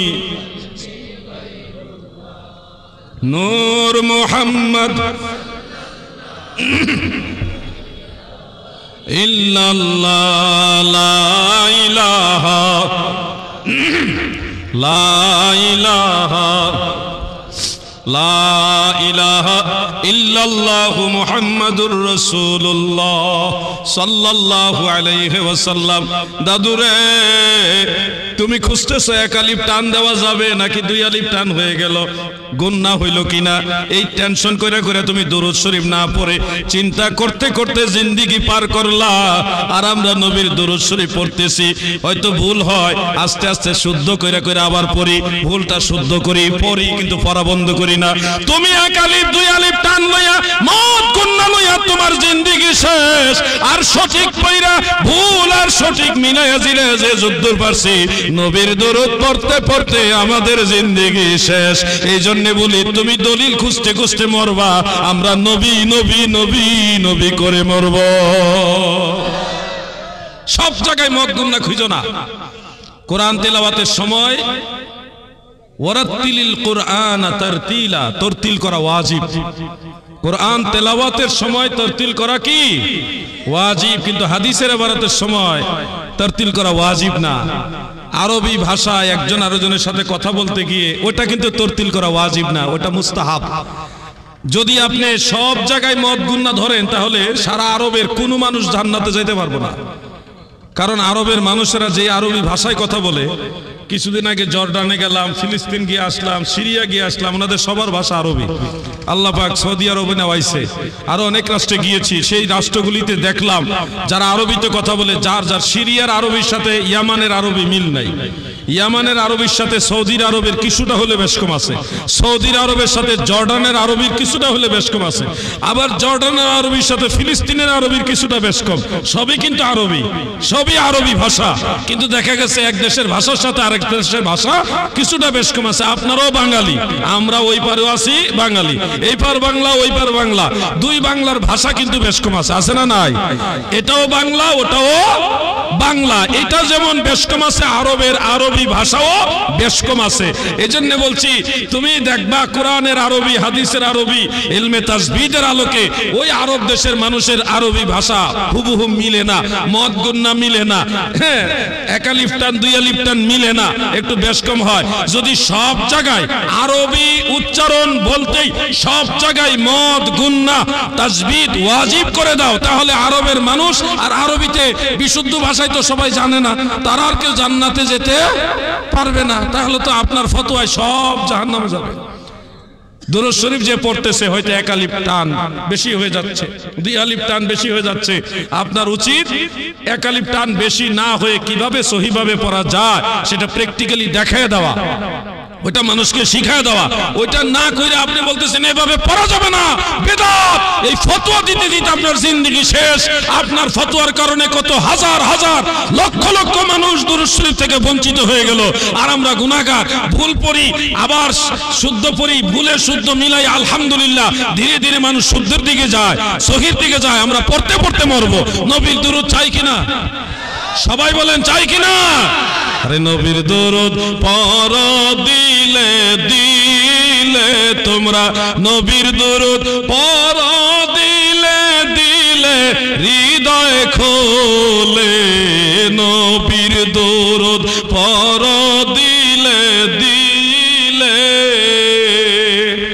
6 মাসেরই গর্ভ যখন মায়া মেনা দেখের স্বপন, আকাশের চাঁদ উঠে কপালে, হৃদয় খোলে তোমরা নবীর দুরূদ পড়ো দিলে দিলে, নবীর দুরূদ পড়ো দিলে দিলে, হৃদয় খোলে নবীর দুরূদ পড়ো দিলে দিলে। আল্লাহুম্মা সাল্লি, মহব্বতে হবে, আওয়াজ কমে গেছে কিন্তু। ওয়ালা আলি, সেলফি ক্যামেরা নিয়ে এটা, তার ডাইন হাতে খাইতেছি, বাম হাত বোঝা যাইব। ও যাই হোক, আমি বলে দিলাম আমি ডান হাতে পানি পান করছি, কিন্তু সেলফি ক্যামেরা আবার বাম হাত বোঝা যায় অটোমেটিক, তখন কইব জেহাদি সাহেব বাম হাতে পানি পান করছে। সুন্নাত, এটা গন্ডগোল লাগে যাবে, আবার এটা নিয়ে লাগবে বেজার। তো এই জন্য মুসিবত, হ্যাঁ মুসিবত সব জায়গায়। তো আমি ওই লাইভের মধ্যে বলে দিলাম আর কি, আমি ডান হাতেই খাইছি কিন্তু বাম হাত বোঝা যাচ্ছে, আপনারা ডান হাত ধরে নেবেন। মানে ওই লাইভে চলতেছে তো, লাইভে বলে দিলাম আর কি, আপনারও আপনাকে এটা কোন হাত আমার, তাহলে এই হাতেই তো খাইছি নাকি, তো কেউ যেন আবার বলে না যে আমি বাম হাতে খাইতেছি। মুসিবতের যেমন আছি তো দাদু ভাই আমার, আমার আলোচনাগুলি আমি শেষের দিকে নিয়ে আসতেছি। আপনাদের মনে আছে কিনা বাদশাহ তিব্বে হামিরির কথা মনে আছে না ভুলে গেছেন? আল্লাহর নবী হিজরত করে মক্কা থেকে মদিনা মুনাওয়ারায় গেলেন, জশ্নে জুলুস হলো। জশ্নে জুলুসের মাধ্যমে মদিনার সাহাবারা নবীজিকে রিসিভ করলেন। কাসওয়া নামক উটের উপরে আরোহণ করে হযরত আবু বকর সিদ্দিককে সঙ্গী বানাইয়া আমার নবী যখন মদিনা মুনাওয়ারায় প্রবেশ করলেন, মদিনার মানুষ সবাই পাগল পারা হয়ে গেল। সবাই বলতেছে ইয়া রাসূলুল্লাহ, নবী গো আপনি আমার ঘরে ওঠেন, আপনি আমার ঘরে থাকেন। সবাই বলতেছে আপনি আমার ঘরে থাকেন। একজন নবী সবার ঘরে এট এ টাইম ফিজিক্যালি যাবে এটা তো হয় না। নবীজি বললেন একটা কাজ করি, আমি রাসূলুল্লাহর উট লাগাম ছেড়ে দিব। এই উট হাঁটতে হাঁটতে হাঁটতে হাঁটতে যার ঘরের দুয়ারে গিয়ে বসে যাবে, আমি রাসূলুল্লাহ তার ঘরের মেহমান হব। ওটের লাগাম ছেড়ে দেওয়া হলো। ওট ঘুরে মদিনা শহরে এই দিক ওই দিক বড় দামি দামি ঘর আছে, বিশাল সুন্দর সৌন্দর্যমণ্ডিত দরজা আছে। কারো দুয়ারে গিয়া ওট দাঁড়ায় না। বড় বড় বিল্ডিং, বড় বড় দামি নামি দামি ঘর, কোন ঘরের দুয়ারে গিয়ে উট দাঁড়ায় না। আমার দয়াল নবীর সেই উট হাঁটতে হাঁটতে হাঁটতে হাঁটতে ওই বাদশা তিব্বে হামিরির পরবর্তী 800 বছর পরের বংশধর হযরতে আবু আইয়ুব আনসারী রাদিয়াল্লাহু তাআলা আনহুর ঘরের দুয়ার, মানে ওই যে 2 তলা ঘর বাদশা তিব্বে হামিরি বানায় গেছে, ওই ঘরের দুয়ারে যাইয়া উট বসে গেছে। আমার নবীজি সেই ঘরে ঢোকার সাথে সাথে বলে, আবু আইয়ুব আনসারী গো, আমার বাদশা তিব্বে হামিরির চিঠি আমি রাসূলের কাছে দাও। 800 বছর আগে লিখে যাওয়া গোপন সে চিঠি, ওই চিঠির কথা নবীজিকে কেউ বলে দেওয়া লাগে নাই। আমার নবী নিজেই বললেন, আমার বাদশা তিব্বে হামিরির চিঠি নিয়ে আমার কাছে দাও। বাদশা তিব্বে হামিরির চিঠিটা আবু আইয়ুব আনসারী নবীজির কাছে এইভাবে দিলেন। দেওয়ার পরে নবীজি বললেন, তোমরা বাদশা তিব্বে হামিরিকে গালি দিও না, লা তুসাব্বু তিব্বান ফাইন্নাহু কাদ কানা আসলামা। তোমরা বাদশা তিব্বে হামিরিকে গালি দিবে না, অবশ্যই সে তোমাদের পূর্বে ইসলাম গ্রহণ করেছে। সুবহানাল্লাহ। এই জন্য আমার নবীজিকে আগেও মানুষ চিনত, নবীজি দুনিয়াতে শুভাগমন করার আগেও মানুষ চিনত। এই জন্য আমরা ভাগ্যবান যে এমন নবীর উম্মত হইতে পারলাম। আপনারা কি খুশি? আখিরি পয়গম্বরের উম্মত হতে পেরে খুশি? আরে জোরে বলেন খুশি। আগের নবীর উম্মতেরা মারা গেলে কবরে সওয়াল জবাব হতো না। মারা যাওয়ার আগে কে মুমিন কে বেঈমান চিহ্নিত হয়ে যেত, মরার পরে শুরু হইতো ধুরুম ধরুম। কিন্তু আমাদের মারা যাওয়ার পরে ছোট্ট একটা ইন্টারভিউর ব্যবস্থা হয়েছে আল্লাহর হাবিবের উসিলায়। 2 জন ফেরেশতা পাঠায় 3টা প্রশ্ন করে। 1 নম্বর প্রশ্ন, মার রাব্বুকা, বলেন আমাদের রব কে? সবাই কইছে না, দেখছেন? সবাই বলছে? সবাই বলে না। এইভাবে হাসরের ময়দানে কবরের মধ্যে বাছাই হয়ে যাবে। আমি আবার প্রশ্ন করছি, আমাদের রব কে? মা দিনুকা, মানে তোমার ধর্ম কি? আরে আওয়াজ দিয়ে বলো, আমাদের ধর্ম কি? 3 নম্বর প্রশ্ন হবে, মা কুনতা তাকুলু ফি হাযার রাসূল। আপনার সামনে দয়াল নবীজি হাজির হয়ে যাবে। ইয়াকশিফুল মাইয়িত হাত্তা ইয়ারা আন-নাবিয়্য সাল্লাল্লাহু আলাইহি ওয়াসাল্লাম। আল্লাহর নবীজিকে দেখার জন্য চোখের পর্দা আমার আল্লাহ সরায়া দিবে। আপনার চোখ দ্বারা সরাসরি মদিনা ওয়ালাকে দেখবেন। দয়াল নবীজির নূরানি চেহারা মুবারক দেখে দেখে ঈমানদাররা, যারা মুমিন বান্দা, তারা নবীজিকে চিনবে। আপনারা বলেন, নবীজিকে কবরে চিনতে চান কি না? জোরে বলেন, চান কি না? তাহলে আগের থেকে চোখ পবিত্র রাখেন। যে চোখ দিয়ে আল্লাহ রসুলকে দেখবেন, এই চোখ দিয়ে এমন কিছু দেখবেন না যেটা আল্লাহ রসুল পছন্দ করে না। নিজের বিচার যদি নিজে করেন, জজ কোর্ট লাগবে না, ম্যাজিস্ট্রেট লাগবে না, বিচারক লাগবে না। আমি এই চোখ দিয়ে আমার দয়াল নবীজিকে দেখব, ওই নিয়ত করে আজ থেকেই এমন এমন জিনিস আছে যেগুলি আল্লাহ রসুল পছন্দ করে না, ওই জিনিসগুলি দেখা বাদ দিয়ে দেন। দেখবেন মদিনাওয়ালাকে দুনিয়াতেই দেখা মরতে পারবেন ইনশাআল্লাহ। আপনার জানাজায়, আপনি মারা গেলে আপনার জানাজায় আল্লাহ রসুল এসে শরীক হবে। আপনার কবরে এসে নবীজি দেখা দিবে, আপনাকে হাসরের ময়দানে তরাইয়া জান্নাতে নিয়ে যাবে। আপনার জন্য এখন আল্লাহর হাবিব রওজা মুবারক থেকে আল্লাহর কাছে ক্ষমা চায়, আপনার জন্য আল্লাহর কাছে দোয়া করতেছে। নবীজি আপনার জন্য আর কি করলে খুশি হবেন বলেন? কঠিন মুসিবতের সময় আল্লাহর হাবিব আপনাকে তরাইবেন, আপনাকে জান্নাত জাহান্নামের আগুন থেকে বাঁচাইয়া জান্নাতে নিবেন। আমাদের বাংলাদেশে একটা গজল বলে, নবী তরানেওয়ালা নবী বাঁচানেওয়ালা। এটা বলার পরে ওয়াহাবি সম্প্রদায় তারা শিরিক শিরিক শিরিক শিরিক ফতোয়া দিল। কেন? যে নবী তরাবে, নবী তরানেওয়ালা, নবী বাঁচানেওয়ালা, বাঁচাবে আল্লাহ, তরাবে আল্লাহ, এই কথা বলে ফতোয়া দিলেন। এই বলদের গোষ্ঠী বুঝে না, বুঝে না যে হাসরের ময়দানে শাফাআতে কুবরার মালিক, সবচেয়ে বড় শাফাআত করেনেওয়ালা আল্লাহ প্রদত্ত সম্মানে সম্মানিত হয়ে সব গুনাহগার পাপী তাপীদেরকে তরাইয়া শাফাআতি লি আহলিল কাবাইর মিন উম্মতি, উম্মতের বড় বড় গুনাহগারদেরকে শাফাআত করে করে আল্লাহর নবী তরাইয়া জান্নাতে নেবে। ঠিক না ঠিক? আমার শাফাআতের কান্ডারি মদিনাওয়ালা, আমার শাফাআতের কান্ডারি রাসূলুল্লাহ। আমি নবীজিকে মিন করে বলছি, এটা আলা হযরতের দিকে নেবেন না। আমি নবীজিকে ইয়া মুহাম্মদ বলি না, আমি বলি আলা হযরত মুস্তাফা নবী সাল্লাল্লাহু আলা আলা হযরত মুস্তাফা নবী সাল্লাল্লাহু। লফজান অনেক শব্দ এক এক সময় এক এক অর্থ দেয়। যেমন মাওলানা, এটা আল্লাহর ক্ষেত্রেও ব্যবহার হয়। আনতা মাওলানা ফানসুরনা আলাল কওমিল কাফিরিন, কওমে কাফেরের উপর আমাদেরকে সাহায্য করেন। কাকে বলছেন? আনতা মাওলানা, আল্লাহকে বলছেন মাওলানা। আবার নবীজিও আল্লাহুম্মা সাল্লি আলা সাইয়্যিদিনা ওয়া মাওলানা মুহাম্মদ, নবীজিও মাওলানা। আবার শেরে খোদা হযরত আলীও মাওলানা, হযরতে যায়েদ রাদিয়াল্লাহু আনহু তিনিও মাওলানা।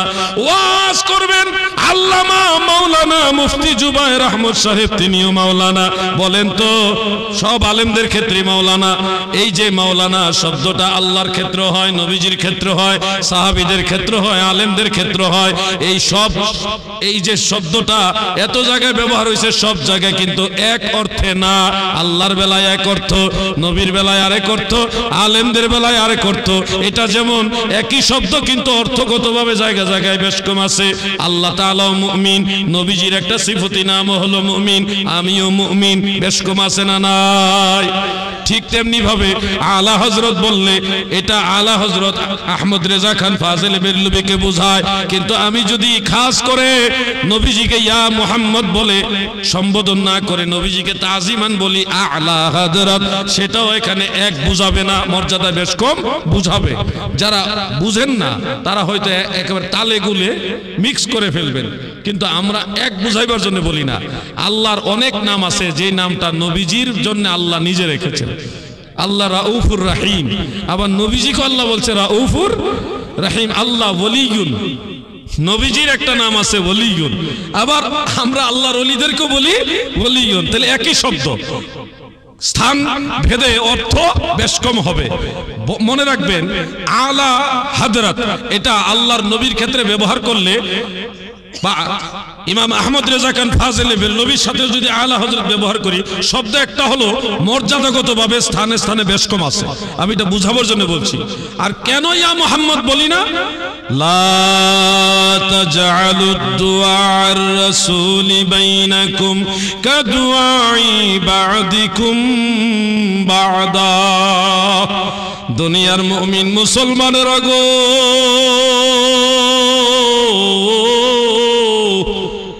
তোমরা একে অপরকে যেইভাবে সম্বোধন করো, আমার রাসূলের বেলায় ওইভাবে সম্বোধন করো না। মুফাসসিরিনে কেরাম বলেছেন লা তাদউ বিইসমি ফাতাকুলা ইয়া মুহাম্মদ ওয়ালা বিকুনিয়াতি ফাতাকুলা ইয়া আবাল কাসিম, বাল ইয়াদউ বিতাযীম ওয়াত তাকরীম ওয়াত তাওকীর ইয়া রাসূলুল্লাহ ইয়া নবিয়াল্লাহ ইয়া হাবিবাল্লাহ ইয়া ইমামাল হারামাইন ইয়া রাহমাতাল লিল আলামিন। আমার নবীর নাম লইয়া ডাইকো না ইয়া মুহাম্মদ বলে ডেকো না, আমার নবীর উপনাম লইয়া ডাইকো না ইয়া আবাল কাসিম এইভাবে ডেকো না। আমার নবীকে মহব্বতের সাথে তাজিম সম্মানের সাথে এইভাবে ডাকো ইয়া রাসূলুল্লাহ ইয়া হাবিবাল্লাহ ইয়া রাসূল। আমার মৌতের নিদান কালে থাকিও নবীজি আমার শিয়রে, আমার মৌতের থাকিয়া নবীজি আমার শিয়রে দেখিব আপনাকে নয়ন ভরে দেখিব নয়ন ভরে ইয়া রাসূলুল্লাহ ইয়া হাবিবাল্লাহ বলেন ইয়া রাসূলুল্লাহ। এই জন্য বিশেষ ক্ষেত্র ছাড়া নরমালি আমি নবীজিকে ইয়া মুহাম্মদ বলি না। গজলের মধ্যে আছে কেউ বললে তাকে আমি ফতোয়াও দেই না, কোনো ধরনের ফতোয়া দেই না, কিন্তু আমি আমার নবীর প্রতি মহব্বত রেখে যেহেতু এটা জরুরি না এই জন্য আমি অন্য একটা শব্দ দিয়ে নবীজিকে সম্বোধন করি। আলা হযরত মুস্তাফা নবী সাল্লাল্লাহু আলা আমার শাফাতের কান্ডারি মদিনাওয়ালা আমার শাফাতের কান্ডারি রাসূলুল্লাহ আলা হযরত মুস্তাফা নবী সাল্লাল্লাহু। আমার দাদু ভাইয়েরা আমার নবীজি আমাদেরকে তরায়া নিবেন এই ইয়াকিন বিশ্বাস আমাদের সবার আছে। এই জন্য আমি আপনাদের যে কথাগুলি বলছি দাদু আলোচনা বেশি লাগবে না, কম শুনেন কিন্তু আমল করেন বেশি করে, আমল বেশি করেন। 5 ওয়াক্ত নামাজের কথা বললাম আর চোখের ব্যাপারে একটা কথা বললাম, এমন কিছু দেখবেন না যেটা দেখলে আল্লাহর নবী বেজার হয়। আর আমি যেহেতু এই চোখ দিয়ে মদিনাওয়ালাকে দেখার নিয়ত করেছি অতএব আমার এই চোখ আল্লাহর নবীকে দেখার জন্য আজ থেকে পবিত্র করে নিব ইনশাআল্লাহ। বলেন জোরে বলেন ইনশাআল্লাহ। সুন্নি জামাতের সাথে লেগে থাকবেন, সুন্নিয়ত হক দল, আহলে সুন্নাত ওয়াল জামাত, মদিনাওয়ালার দল, সমস্ত ওলিয়া উলিয়াদের দল। খেয়াল করেন এই মুর্শিদাবাদে অনেক লোক আছে যারা আহলে সুন্নাত ওয়াল জামাত করে না, অন্য দল করে, যেমন আহলে হাদিস করে।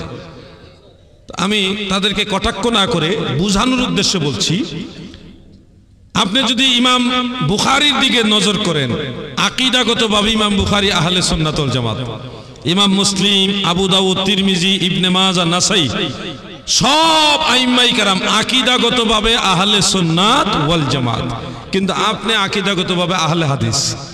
তাহলে তো আপনি ইমামরা যেই পথে ছিল আপনি সেই পথে নাই, আমরা তো সেই পথে আছি। কি বলেন আহলে সুন্নাত ওয়াল জামাতে আছি কিনা? আপনি হুজুর গাউসে পাক আব্দুল কাদের জিলানী রাহমাতুল্লাহ আলাইহি উনাকে যদি দেখেন উনিও আকীদাগত আহলে সুন্নাত ওয়াল জামাত। খাজা গরিব নওয়াজ সুলতানুল হিন্দ মাইনুদ্দিন চিশতি আজমিরি সঞ্জারি রাহমাতুল্লাহ আলাইহি আকীদাগতভাবে আহলে সুন্নাত ওয়াল জামাত। মুজাদ্দিদ আল ফিসানি আল ফারুকি, খাজা বাহাউদ্দিন নকশবন্দ আল বুখারী সমস্ত আল্লাহর ওলিরা আহলে সুন্নাত ওয়াল জামাত। তাহলে আমরা যে নতুন না, আমরা যে পুরাতন, সেই 1450 বছর থেকে শুরু করে অদ্যাবধি সমস্ত মুহাদ্দিসিন, মুফাসসিরিন, ফুকাহা, ফুজালা, খুলাফা, সুলাফা, আইম্মা, আউলিয়ায়ে কেরাম সবাই আহলে সুন্নাত ওয়াল জামাত। আমরাও সেই আহলে সুন্নাত। আমরা বাংলাদেশে একটা গজল বলি, কালকেও বলছিলাম আজকেও শোনাই। তাদের পথে তাদের মতে কবুল করুন আল্লাহ, কবুল করুন আল্লাহ। ওলি আল্লাহর বাংলাদেশ এই শহীদ গাজীর বাংলাদেশ। আপনারা ভারতের মানুষ, আপনারা বাংলাদেশের কথা শুনলে রাগ হবেন নাকি? আমরা বলি আর কি এরকম, শাহজালালের বাংলাদেশ ওই শাহপরানের বাংলাদেশ, তাদের পথে তাদের মতে কবুল করুন আল্লাহ, কবুল করুন। যে ছেলেটা বলছে মাযহাব লাগবে না, সরাসরি সহিহ হাদিস মানবো, সেই ছেলেকে বলবেন ভাই তুমি সহিহ হাদিস মানবে, সহিহ হাদিসগুলো যারা বর্ণনা করছে তারা তো মাযহাব মানছে। কথাটা বুঝতেছেন না আপনারা? তুমি সহিহ হাদিস মানবে, মাযহাব মানবে না, তো সহিহ হাদিস যারা যারা লিখে গেছে, বর্ণনা করে গেছে তারা তো মাযহাব মানছে, তো তুমি তো তাদের দলেই নাই। আপনারা কি ডাইরেক্ট আল্লাহ রসুলের কাছ থেকে হাদিস পাইছেন? ইমামদের মাধ্যমে, বর্ণনাকারীদের মাধ্যমেই তো আমরা হাদিস পাইছি। তো এখন যাদের মাধ্যমে হাদিস পাইলাম তারা বেঠিক, হ্যাঁ তারা বেঠিক, আর উনি হইল 1400 বছর পরে ঠিক। কথা কি বুঝতে পারছেন আপনারা? আপনি যদি বলেন হ্যাঁ আমি বুখারী শরীফ মানবো, তো বুখারী শরীফে যত হাদিস শরীফ আছে, এই হাদিস শরীফে যত রাবি আছে বেশিরভাগ রাবি হলো মাযহাবী। এখন বুখারী শরীফ মানি কিন্তু মাযহাব মানি না, তাহলে কি বুখারী শরীফ আসলে মানা হইল? এগুলি হলো বিচার মানি তাল গাছ আমার, বিচার মানি তাল গাছ আমার। উম্মতের মাঝে কত দল হয়ে গেছে কল্পনা করা যায়। কিছু লোক বাইর হইছে, এরা বলে আমরা জয়ীফ হাদিস মানি না, আমরা সহিহ হাদিস মানি। তার মানে তারা হাদিসের মধ্যে একটা অংশ বাদ দিল, জয়ীফ হাদিস। অথচ পূর্বের সমস্ত মুহাদ্দিসিনে কেরাম ইজমা করেছেন, ঐকমত্য পোষণ করেছেন, আদ-দাঈফু ইউমালু বিহি ফিল ফাদাইল বিল ইত্তেফাক, সর্বসম্মতিক্রমে ফাজাইলের ক্ষেত্রে দাঈফ সনদের হাদিস গ্রহণযোগ্য। তো তারা প্রথমে একটা অংশ বাদ দিল, শুধু সহিহ হাদিস মানবে, জয়ীফ হাদিস বাদ। এরপর আরেক দল বাইর হইছে, আরেক দল, তারা বলতেছে আমরা হাদিসই মানি না, আমরা আলে কোরআন, আমরা শুধু কোরআন মানি। তাহলে দেখেন ভেজালগুলি কোথায়। একদল আইছে হাদিস মানে কিন্তু জয়ীফ হাদিস মানে না, শুধু সহিহ হাদিস আছে। আরেক দল বলতেছে পুরা হাদিস শরীফই মানে না, কয়টা 300-400 বছর পরে আসছে, এটা মানা যাবে না। এবার আপনি খেয়াল করেন, এদিকে তাকান। আরে কথা বললে তো ওইদিকে মানুষ তাকায় ফেলে, এদিকে তাকান। আপনারা কষ্ট হইতেছে বেশি নাকি? এদিকে তাকান, সবাই এদিকে খেয়াল করেন। এটা হলো আমরা যেমন আমরা চেষ্টা করতেছি মানুষকে দিন বুঝাইবার জন্য, শয়তানও চেষ্টা করতেছে কিভাবে এখান থেকে দুই অন্যদিকে ঘোরানো যায়। শয়তান কি অবসর আছে মনে করেন? শয়তানের ডিউটি সে পাগল পারা হয়ে গেছে। আরে এত মানুষ বৈশা হ্যাঁ ইসলামের কথা শুনে ফেলতেছে, আরে আমার ডিউটি শেষ রে। শয়তানের তো জ্বালা যন্ত্রণা, এজন্য ডাইনে ভাবে যেখানে দেখবেন একটু লড়াচড়া, মনে করবেন ওই জায়গাটাতেই শয়তানটা আছে। কথা কি বুঝতেছেন আপনারা? একটু জিকির করেন, শয়তান ভাগক। লা ইলাহা মারহাবা, লা ইলাহা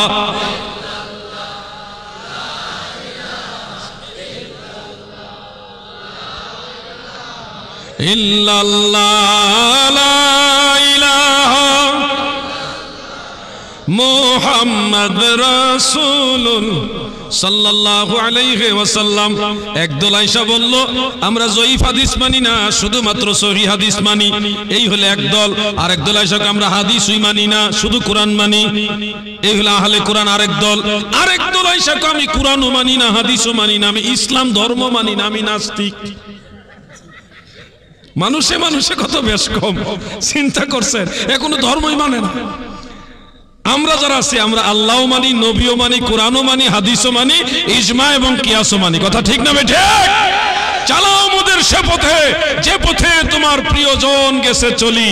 ইহদিনাস সিরাতাল মুস্তাকিম, পড়েন ইহদিনাস সিরাতাল মুস্তাকিম সিরাতাল্লাযিনা আন'আমতা আলাইহিম। যারা পড়ছেন না আপনারা ডাইনে বামে খেয়াল করেন, মনে হয় সূরা ফাতিহা পারে না, যে পড়েন একটু খেয়াল করবেন। ইহদিনাস সিরাতাল মুস্তাকিম সিরাতাল্লাযিনা আন'আমতা আলাইহিম। পড়ছেন নি সবাই?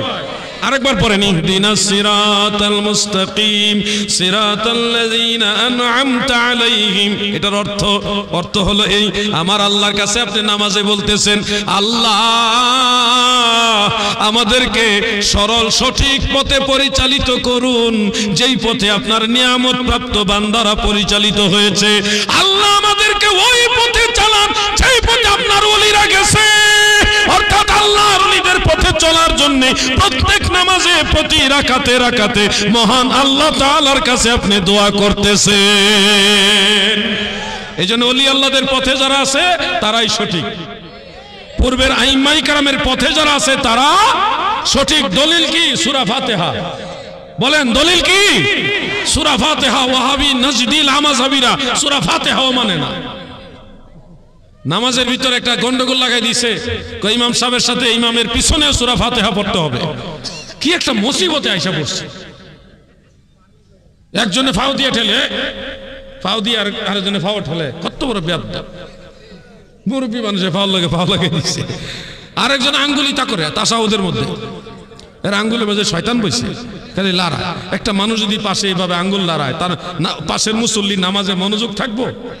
কেউ এই আঙ্গুল লড়াইকে তার আঙ্গুলে মনে হয় মশা কামড় দিচ্ছে, তার আঙ্গুলে বুঝে ঠাডা পড়ছে। ঠাডা বুঝেননি? এই যে একটা যন্ত্রণা শুরু হয়েছে এইভাবে। এর স্টাইল দেখলে কেমন যেন ভয় লাগে যে এটা কি স্টাইল। মানুষ মারামারি করার জন্য না এইভাবে দাঁড়ায়, এইভাবে যে একটা দাঁড়াইছে, কি নামাজ পড়তে দাঁড়াইছে নাকি স্টাইল? স্টাইল দেখলে তো কেমন কেমন লাগে। একটু পরে এটা করে, আর এটা করে কি জন্য, আবার কোনো সমস্যা হইল কিনা, নামাজের ভিতরে একটা টেনশন, কি একটা মুসিবত। আমি এনকারের জন্য বলছি না, আমি বোঝানোর জন্য বলছি। একটা মাসালা মনোযোগ দিয়ে শুনবেন। আমরা ইমাম সাহেবের পিছনে সূরা ফাতিহা পড়ি না। যারা মনে করেন ইমামের পিছনে সূরা ফাতিহা পড়তেই হবে, তাদেরকে আমি স্মরণ করাই দিচ্ছি, শোনো ভাই, শুধু একটা হাদিস দিয়া মাসালা হয় না। মাসআলা সাবিত করতে হলে এই বিষয়ে যত আগের পরের যত হাদিস আছে সব রিসার্চ করতে হবে তোমাকে, তারপরে ফয়সালা দিতে হবে। আমরা যারা দেখি যারা নামাজে ইমামের পিছনে সূরা ফাতিহার পক্ষে, তাদের মেইন দলিল হলো লা সালাতা ইল্লা বিফাতিহাতিল কিতাব, মানে সূরা ফাতিহা ছাড়া নামাজ হবে না। ওই হাদিসের উপর ওনারা ডিপেন্ড করে বসে বলতেছে ইমাম মুসল্লিম সবাই সূরা ফাতিহা পড়তে হবে। মুর্শিদাবাদের নবীর প্রেমিকারা শোনো,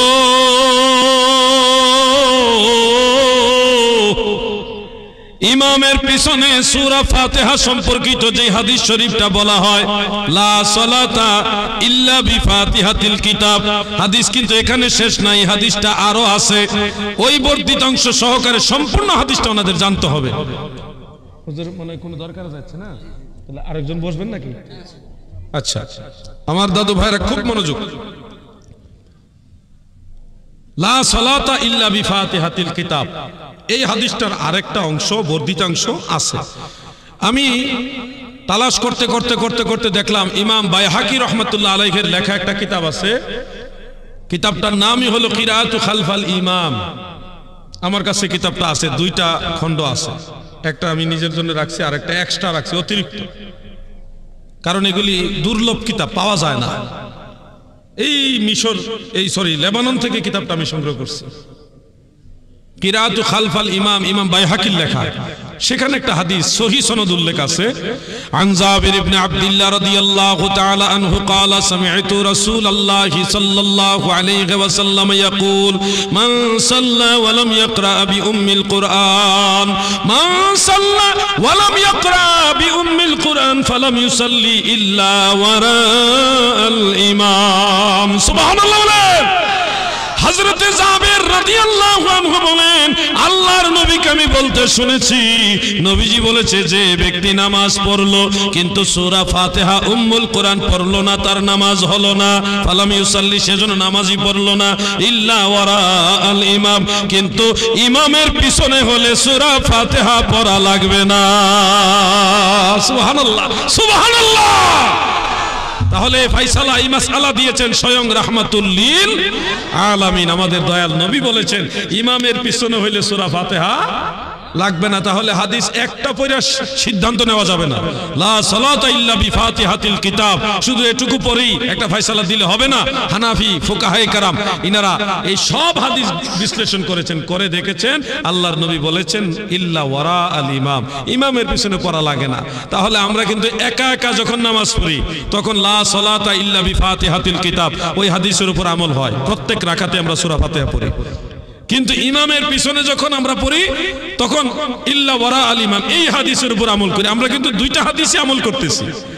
যারা লা মাযহাবী তারা কিন্তু এক হাদিস মানতেছে, আরেক হাদিস মানতেছে না, অথবা জানেই না। এজন্য বলে বিভ্রান্তি ছড়াবেন না। পবিত্র কোরআনে সূরা আরাফের 204 নম্বর আয়াতে আল্লাহ তাআলা বলেছেন, ওয়া ইযা কুরিয়াল কুরআনু ফাসতামিউ লাহু ওয়া আনসিতু লাআল্লাকুম তুরহামুন। যখন কোরআন পাঠ করা হয় তখন তোমরা মনোযোগ দিয়ে শোনো এবং চুপ থাকো, যেন আল্লাহ রহমত লাভ করতে পারো। সূরা আরাফের 204 নম্বর আয়াত। কত নম্বর আয়াত? 204। এই আয়াতের তাফসীর করতে গিয়ে আমি দেখেছি তাফসীরে নাসাফির মধ্যে, তাফসীরে মাজহারি এবং তাফসীরে কুরতুবী, তাফসীরে নাসাফি, তাফসীরে মাজহারি, তাফসীরে কুরতুবী, তিনটা কিতাবের মধ্যে উল্লেখ রয়েছে সাহাবায়ে কেরামদের, জমহুর সাহাবায়ে কেরাম এবং তাফসীর মুফাসসিরিনে কেরামদের মধ্যে ইজমা হয়েছে, আহলে ইলমের মধ্যে ইজমা হয়েছে। জমহুর সাহাবায়ে কেরামের ফয়সালা হলো যে ইমাম যখন নামাজের মধ্যে কোরআন পড়বে তখন চুপ থাকবে এবং মনোযোগ দিয়ে শুনবে। এই সম্পর্কে এই আয়াত নাজিল হয়েছে, সুবহানাল্লাহ বলেন। এজন্য ইমামের পিছনে সূরা ফাতিহা পড়ার কোনো প্রয়োজন নাই। একাকী যখন নামাজ পড়বেন তখন প্রত্যেক রাকাতে সূরা ফাতিহা পড়তে হবে। এটুকু মাসালা আমি বলে দিলাম। আল্লাহ চাহে তো আপনারা দীর্ঘ সময় যে আদব প্রদর্শন করে যে মায়া মহব্বত দেখায় বসে আলোচনা শুনছেন, নিঃসন্দেহে এটা প্রশংসার দাবিদার। আল্লাহ আপনাদের সবার হাজিরা কবুল করুক, বলেন আমিন। আমি আর আপনাদের বেশি লম্বা আলোচনা দিয়ে বিরক্ত করতে চাই না। যদি হায়াতে বেঁচে থেকে আবার দেখা হবে ইনশাআল্লাহ, আর যদি মারা যায় হাসরের ময়দানে দয়াল নবীজির কদম মুবারকের কিনারে দেখা হবে ইনশাআল্লাহ। মিলেমিশে থাকবেন, ঐক্যবদ্ধ থাকবেন। ফিকহি মাসালায়, ফুরুই মাসালায় যদি ইখতিলাফ থাকে তারপরও আকীদা কেন্দ্রিক সবাই ঐক্যবদ্ধ থাকবেন। পীর আপনার একজন, আমার আরেকজন, পীর যার যার, সুন্নিয়ত সবার। আমরা সব পীরের মুরিদানরা যারা সুন্নি আকীদায় বিশ্বাসী, আমরা সবাই এক। বলেন আমরা সবাই এক, জোরে বলেন আমরা সবাই এক। মিলেমিশে থাকবেন, প্রত্যেকটা কথা আমল করার চেষ্টা করবেন। আল্লাহ আপনাদের তৌফিক দান করেন, আমিন। আজকের মতো আলোচনা এখানে শেষ। আর কোনো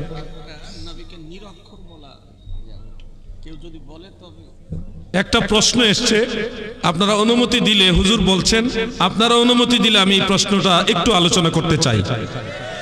তাহলে একটু জিকির করেন, ইসমে জাত আল্লাহ আল্লাহ আল্লাহ।